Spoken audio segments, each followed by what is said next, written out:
This is Nick with Build Brothers Roofing. Started my digital inspection at 144 Sierra Vista Drive, out here in the Crest neighborhood of El Cajon. We're on top of an architectural asphalt shingle roof. Right off the bat, we can see that we have a ton of granule loss on this roof. So all that shiny stuff is all the fiberglass that has been exposed. So essentially what's been happening is over the years, the oils on this asphalt shingle have started to evaporate. And as those oils evaporate, the granules on the shingle start to deplete and that fiberglass becomes exposed.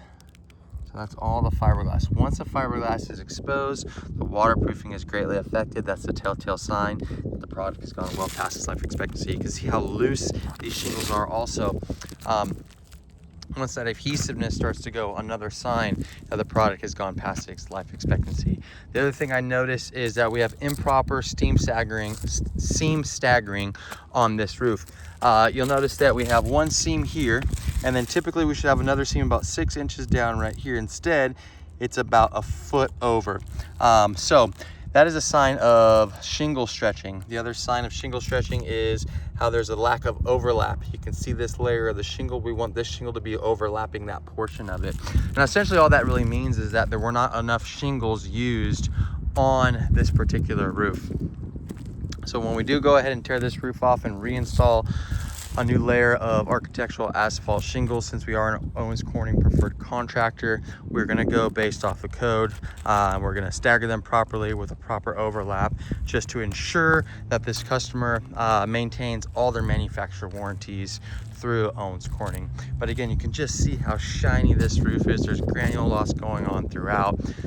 All of this shingle has gone well past its life expectancy. Over here on the flat roof, we have a torch down modified bitumen material.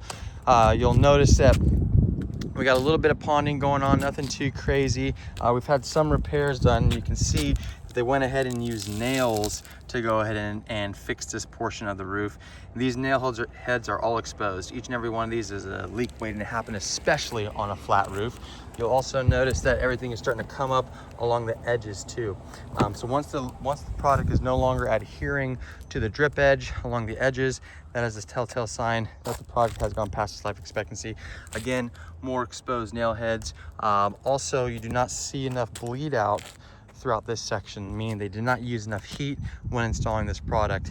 Those seams are going to be loosening up and water is going to be getting underneath it. We have some whirlybirds that are on this roof that acts as the exhaust ventilation for this structure. Same thing over there. We're going to be getting rid of those whirlybirds and we are going to be replacing them with O'Hagan exhaust vents. So O'Hagan exhaust vents are like what your neighbor has, those little square vents right there.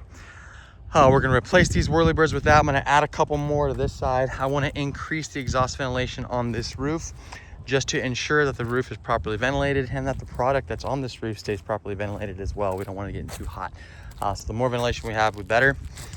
When we tear this roof down to the wood decking, we're going to be replacing the current felt underlayment with a layer of synthetic underlayment. That is part of the Owens Corning roofing system, which means that this roof will come with a 50-year warranty from Owens Corning to go along with a 10-year workmanship warranty from us over at Build Brothers. Wood repair is always that unknown variable for any roof, and I'll explain that portion to the homeowner.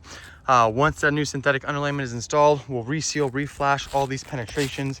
We're also going to be adding brand new drip edge to the entire perimeter of the home as well. Drip edge is this piece of metal right here, allows that water to run off that metal as opposed to running off the wood. Comes in white, charcoal, brown. In this situation, if we're going to match the fascia, I suggest going with the charcoal drip edge. But anyway, we'll have that conversation with the homeowner as well. But once all that is complete, this new starter shingle gets installed along the entire perimeter, and then the actual roofing shingle is installed. I want to go ahead and swap out this current torch down material with the TPO material. It's a highly reflective, heat resistant material that's going to help cool this area down for the people that live in the home as well. More importantly, it's extremely waterproof. It's going to turn this entire roof plane into one singular membrane. It's a fantastic product when it comes to these flat roofs. But again, this roof has gone well past that life expectancy. It is in need of replacement. Full tear off is what I'm going to suggest. You can see all the granules that have been accumulating in the gutters as well, just showing you all that granule loss. Once all that's complete, architectural shingle gets installed, and now this homeowner will have a roof that they won't have to deal with for the next 30-35 plus years. That's it for my inspection.